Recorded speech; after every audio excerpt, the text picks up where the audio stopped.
बड़ी खबर आ रही है हरियाणा से। आज पूरे दिन वहां राजनीतिक हलचल हुई, सरकार ही बदल गई। मतलब सरकार अब मुख्यमंत्री नायब सिंह सैनी होंगे, मनोहर लाल खट्टर नहीं। 5 मंत्रियों को मंत्री पद की शपथ भी दिलाई गई और अब दावा यह किया जा रहा है, नायब सिंह सैनी दावा कर रहे हैं मेरे पास 48 विधायकों का समर्थन है। 90 की यह विधानसभा है, कल फ्लोर टेस्ट भी होगा और अब से लगभग 7-8 मिनट बाद एबीपी न्यूज पर हम हरियाणा का भी ओपिनियन पोल दिखाने वाले हैं। तो वहां तो ये बड़ी खबर आ ही रही है, लेकिन विनोद, हरियाणा में जो हो रहा है एनडीए में और इंडिया में जो हमने होता देखा पिछले कुछ दिनों में कई राज्यों में, क्या कहानी कह रहा है? गठबंधन की मजबूती दरअसल आपकी जीत सुनिश्चित कर रही है। क्या ये सीख भी है इंडिया के लिए? ये पॉलिटिकल इमोरलिटी का नमूना है। माननीय प्रधानमंत्री ने भी हाल ही में जो सुप्रीम कोर्ट का जजमेंट आया जेएमएम केस में, उसकी तारीफ की थी। मैं समझता हूं कि हर नेता को तारीफ के अलावा भी कुछ करने की जरूरत है इस देश में। अगर आपके पास आंकड़े खत्म हो गए, अगर मैंडेट आपने विशिएट कर दिया लोगों का, आप निकलिए, दोबारा जाइए लोगों के पास। ये क्या मतलब है? कर रहे हैं एंटी डिफेक्शन लगेगा सीधा का सीधा, या तो 7 से ऊपर का समर्थन दिखाइए। एंटी डिफेक्शन लॉ लगेगा, प्रत्यक्ष रूप से अगर जो अभी आंकड़ों की बात हो रही है उसमें तो लगेगा, लेकिन वो एक परवान चढ़ने तक सरकारें अपना कार्यकाल पूरा करके निकल लेती हैं आगे। तो ये मजाक है हमारे देश के कानून, मजाक है। और ये गठबंधन कैसे होने चाहिए, क्या उसका कुछ संकेत और संदेश भी मिल रहा है? प्रभु, बहुत बड़ा संदेश मिल रहा है। गठबंधन की राजनीति जो हुई है, कभी हमारे मित्र भाषण कर रहे थे अभी कि गठबंधन की राजनीति कब शुरू, 1969 से शुरू हुई, एसवीडी की सरकारें बनी थी। अभी मेरे मित्र कह रहे थे कि कांग्रेस पार्टी को गठबंधन सीखना चाहिए, कैसे अलायंस के साथ चलना है। मेरे को लगता है कि हिस्ट्री देखी जाए तो गठबंधन में सक्सेसफुल सबसे ज़्यादा कांग्रेस पार्टी रही है। मनमोहन सिंह ने 10 साल सरकार चलाई गठबंधन की, लेफ्ट के साथ यूडीएफ माइनॉरिटी गवर्नमेंट चलाई, PV Narasimha Rao minority government चलाई। मैं बड़ी बात जो कि उसमें से निकल के आई कि अभी भी देखते हैं आप, जब अटल जी ने गठबंधन छोड़ा था 2004 में, लोग छोड़कर चले गए तो क्या हालत हुई थी उनकी, सबको पता है। ओपिनियन पोल कह रहे 350 सीटें मिली थी, मिली थी 140, तो 169। तो ये गठबंधन के अंदर कांग्रेस ज्यादा गठबंधन में सक्सेसफुल रही है। पर इस बार कांग्रेस के लिए सबक ये है कि वो काम नहीं कर पाई और ये आंकड़े वो तो एंटी वही ना, कांग्रेस की लीडरशिप ऐसी है तो वो गठबंधन क्या करेगी, कांग्रेस को फिर भी वोट दे देते लोग। तो कांग्रेस की लीडरशिप की भी कमी है। लेकिन यहाँ बीजेपी के लिए एक नई समस्या खड़ी हो गई है क्या प्रदीप जी? अभी एक और बड़ी खबर आ रही है हरियाणा से। सबसे वरिष्ठ, सबसे पुराने जो नेता हैं बीजेपी के, अनिल विज, एक्स पर उन्होंने एक्स मिनिस्टर लिख दिया है अपना बायो। तो एक्स मिनिस्टर तो हो ही गए हैं उनको मंत्री पद की शपथ तो दिलाई नहीं गई।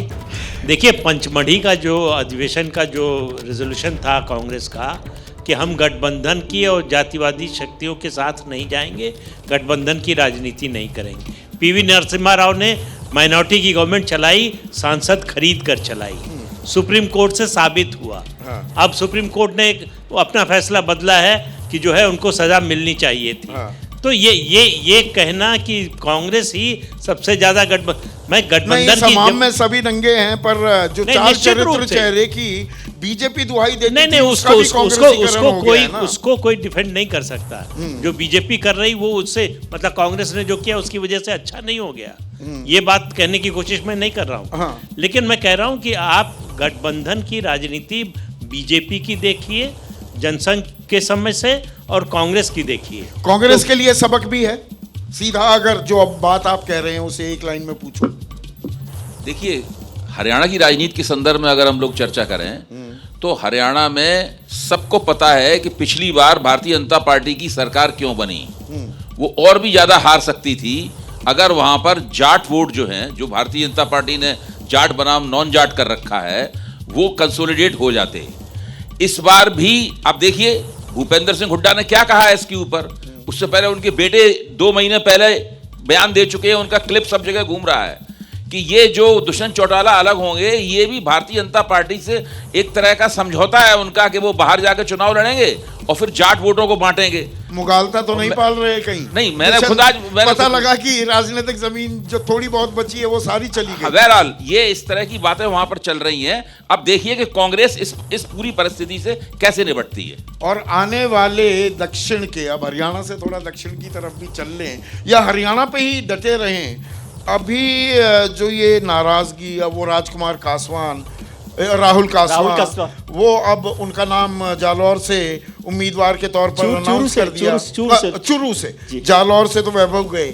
तो ये जो इंडिया गठबंधन लोग छोड़ रहे थे, अब क्या कुछ सिर पुटव्वल सामने बीजेपी के अंदर खाने से भी आती दिखेगी क्या? देखिए, ये बात हम पहले भी चर्चा करते रहे कि जितना बीजेपी बाहर से लोगों को लेकर आ रही है तो उससे जाहिर तौर पे कुछ ना कुछ नाराजगी तो बढ़ेगी और वो कभी ना कभी बाहर सरफेस पर भी आने वाली है। हाँ। और वो नजर आ रही है। जैसे ब्रजेंद्र सिंह का भी नाम और आप जोड़ लीजिए। हाँ। हिसार में वो कांग्रेस के कैंडिडेट हो गए, कांग्रेस के खाते में आ गए हैं। तो इस तरह से धीरे धीरे होगा। लेकिन अभी क्या है कि भारतीय जनता पार्टी के पास केंद्र में और राज्यों में बहुत जगह सरकार है, तो लोग मन मसोसने के बाद भी थोड़ी सी उम्मीद रखते हैं। मन मसोसने के बाद थोड़ी उम्मीद रखते हैं। गठबंधन की भी ताकत है, धन बल बाहुबल की भी ताकत, राजनीति में उसका इस्तेमाल होता रहता है। दिलचस्प खेल हुआ है आज राजनीति का हरियाणा में। जैसे ही घड़ी का काटा दोपहर 2:30 पे आए, बबीता जी का दिल सास बहू साजिश के लिए मचल जाए।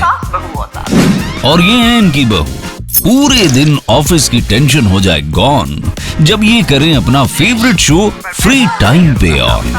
इनकी तरह आप भी देखिए अपना फेवरेट शो अपने टाइम पर और डाउनलोड कीजिए एबीपी लाइव ऐप अपने स्मार्ट टीवी पर।